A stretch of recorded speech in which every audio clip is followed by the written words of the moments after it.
নমস্কার, আমার শখের রান্নাবাটিতে আপনাদের সবাইকে স্বাগত জানাই। আজকের রেসিপি মকর সংক্রান্তি স্পেশাল মকর। এই মকরের রেসিপি বানানোর জন্য প্রথমেই আমাদের ছোট ছোট করে কেটে নিতে হবে শাঁকালু, রাঙালু এবং পানি ফল।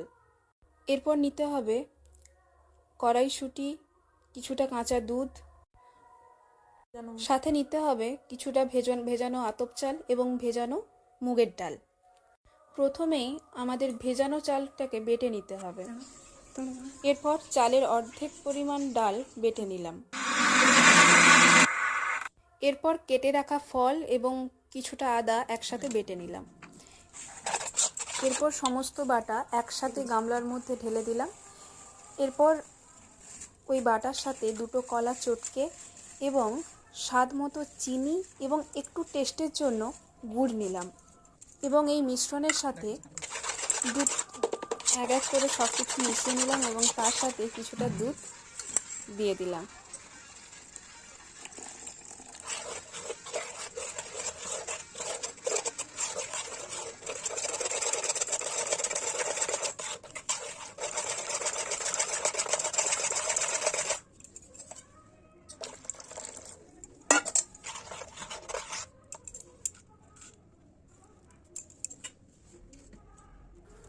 সবশেষে সামান্য পরিমাণ ঘি এবং সাথে কিছুটা নারকেল কুড়ো এবং কলাইশুঁটি দিয়ে আমাদের মকরের রেসিপি আজকে আমরা কমপ্লিট করলাম। এখন আমার মকর ঠাকুরের ভোগের জন্য পুরো তৈরি। চলুন আমরা এবার ঠাকুরকে নিবেদন করি।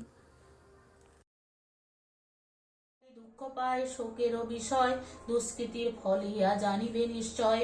চঞ্চলা আমার নাম কিসেরও লাগিয়া, কারণ ইহার তবে শুনো মন দিয়া। দিবানিদ্রা